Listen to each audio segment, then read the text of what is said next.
नमस्कार दोस्तों, स्वागत है आपके अपने यूट्यूब चैनल एजी मस्ती में। दोस्तों, आजकल हम एंटोमोलॉजी की कुछ मेजर पेस्ट फसलों में जो लगते हैं उनके बारे में वीडियो को बना रहा हूं।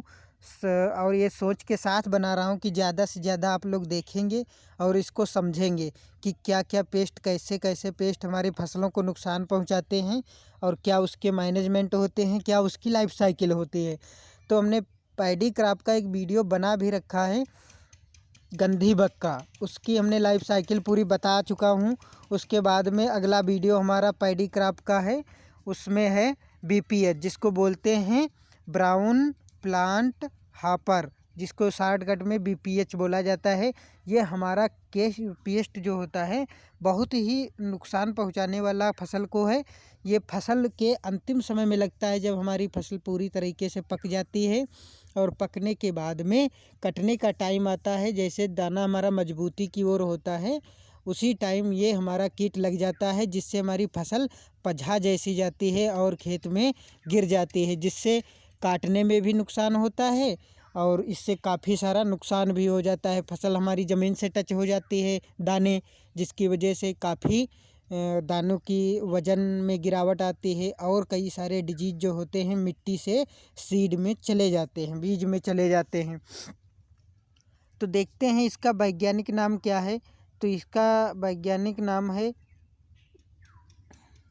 नीला परमाटा लूजेंस। नीला परवाटा लूजेंस इसका नाम है, वैज्ञानिक नाम नीला परवाटा लूजेंस। और इसका जो आर्डर होता है, इसका आर्डर जो है, आर्डर इसका हेमिपटेरा है। और इसकी जो फैमिली है, फैमिली जो इसकी है वह है डेल्फिसिडी। डेल्फिसिडी ये फैमिली है इसकी। इस प्रकार से हमारी फसल को ये पूरा का पूरा विवरण वैज्ञानिक तरीके से दिया गया है। क्या इसका आर्डर है, क्या इसका वैज्ञानिक नाम है, क्या इसकी फैमिली है, ये हमने बता दिया है। उसके बाद आता है कि हमारा ये जो डिस्ट्रीब्यूशन क्या होता है, इस ये पेस्ट का डिस्ट्रीब्यूशन क्या होता है।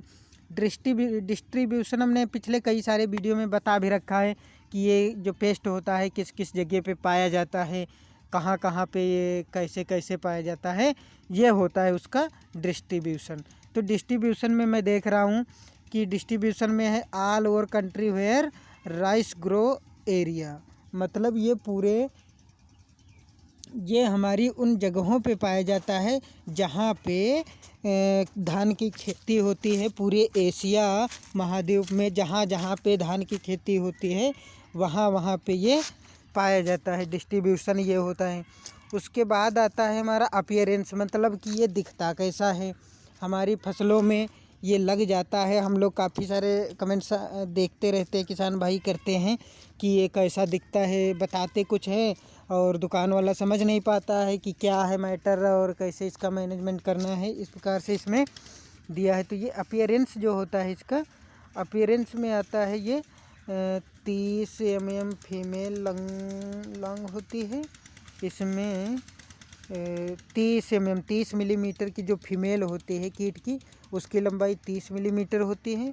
और जो इसका मेल होता है, मेल में 25 mm का मेल इसका लंबा होता है।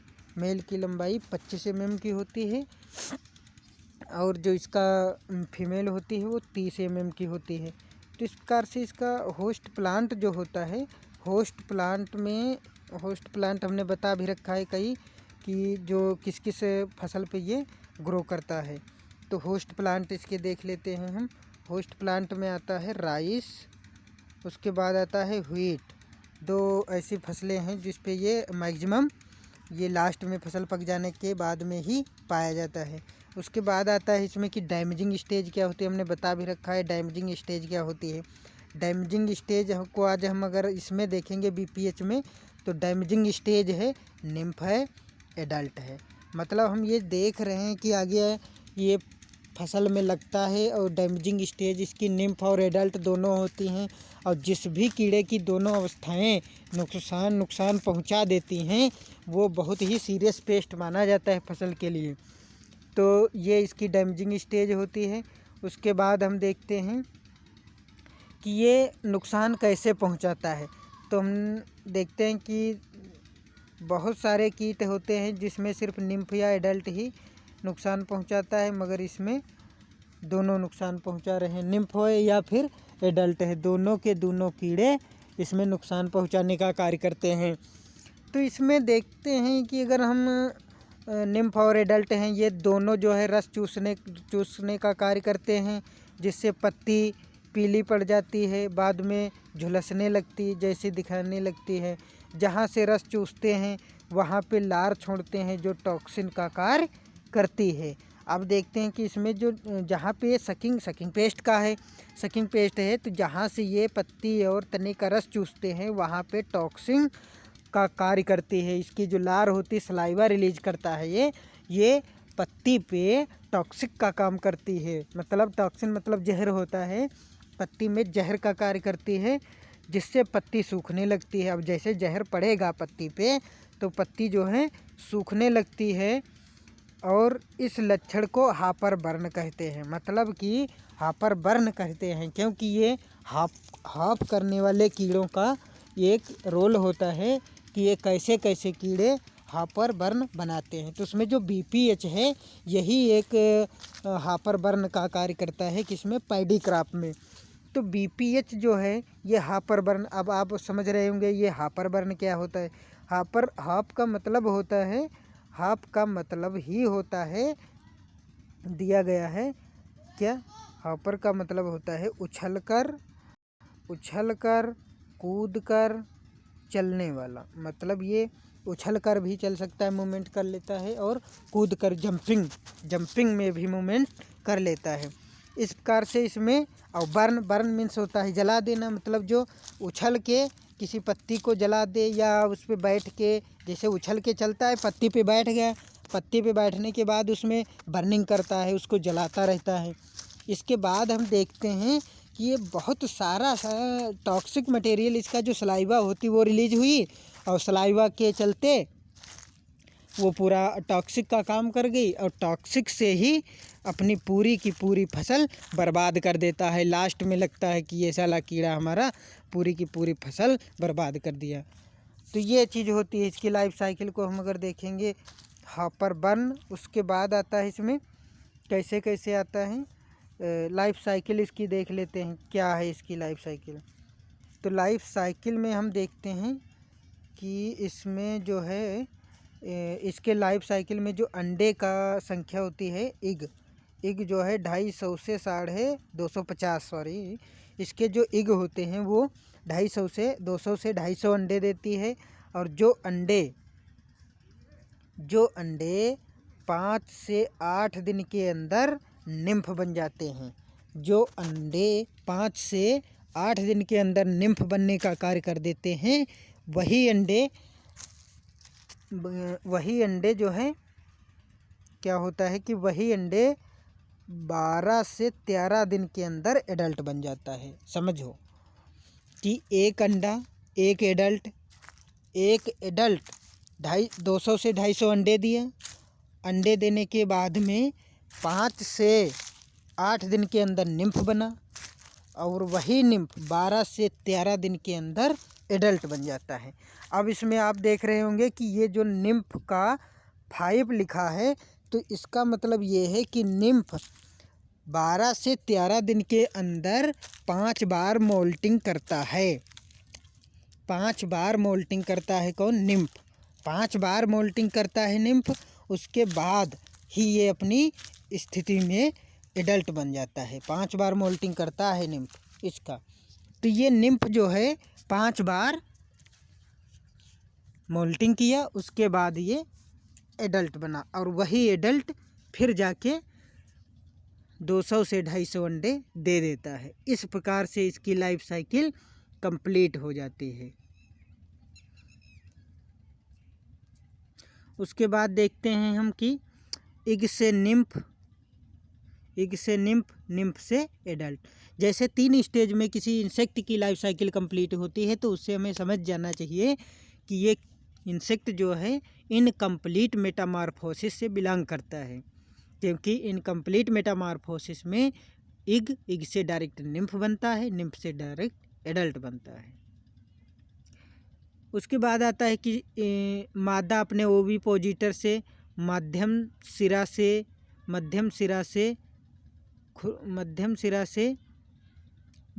सिरा जिसको दिया गया है एपिडर्मिस को खुरचकर सेलवाल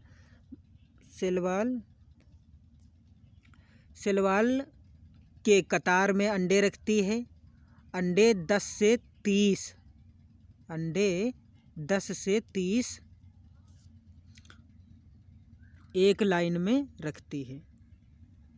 एक लाइन में अंडे जो है 10 से 30 रखती है ये। उसके बाद आता है ये अंडे जो है लाइन में रखती है। अंडे जो है ये लाइन में रखती है। अब रखती कहाँ पे है, वही बात हमने बताया कि पत्ती की निचली सतह पे, और जो ऊपर मिडरिब होती है जिसको मध्यसिरा बोलते हैं पत्ती की, उसी को खुरच के ये उसके ऊतकों में अंडे को फिक्स करती। इतने माइनर इसके अंडे होते हैं। संपूर्ण जीवन में यह 200 से 250 अंडे रखती है, हमने पहले बता दिया है। इनक्यूबेशन पीरियड मतलब 5 से 20 दिन का होता है। जो इनक्यूबेशन पीरियड होता है अंडे का, उसको बोलते हैं इनक्यूबेशन पीरियड। जो अंडे से निम्फ को बनने में टाइम लगता है तो वो 5 से 20 दिनों का होता है। उसके बाद आता है अंडा फूटने के बाद निम्फ निकलता है, जो 5 दिन बाद त्वचा निर्मोचन के बाद पौध बनता है, जो हल्के भूरे रंग का होता है। इसका जो निम्फ होता है वो हल्के भूरे रंग का होता है। ताप व आर्द्रता का होना इसके लिए अनुकूल है तथा लाभदायक भी है। मतलब ये कि ये तब इसका अटैक होता है जब ताप और आर्द्रता नॉर्मल में होते हैं, जिसमें ये डेवलपमेंट कर लेता है, उसी टाइम इसका अटैक होता है। इसका एटीएल लेवल अगर हम मापेंगे, एटीएल लेवल वो जो है वो 5 से 10 हिल। कई पौधे एक स्थान को लगे हो, जैसे धान में एक प्लांट को रोपते हैं, उसमें कई सारे ब्रांचेस निकलते हैं, उसको हिल बोलते हैं। उसमें ईटीएल लेवल आपके लिए एक नए टर्म आ गया होगा, आप लोग बोलते होंगे कि ये ईटीएल लेवल क्या है। ईटीएल लेवल का मतलब ही होता है कि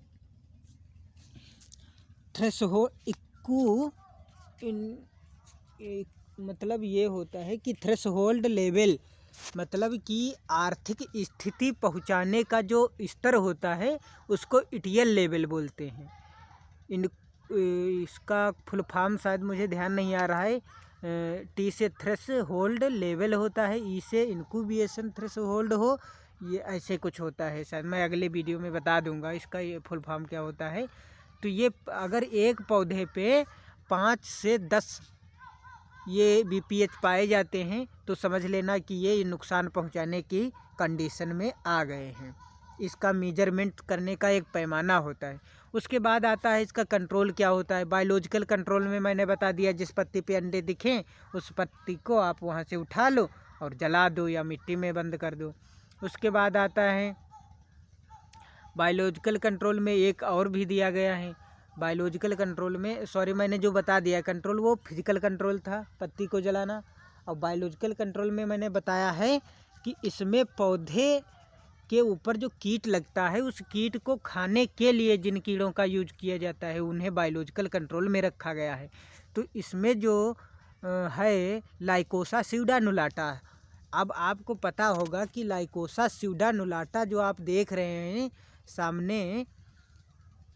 सामने देख रहे हैं कि जो लाइकोसा स्यूडोनुलाटा है, ये लाइकोसा स्यूडोनुलाटा मकड़ी का वैज्ञानिक नाम है। लाइकोसा स्यूडोनुलाटा मकड़ी का वैज्ञानिक नाम है।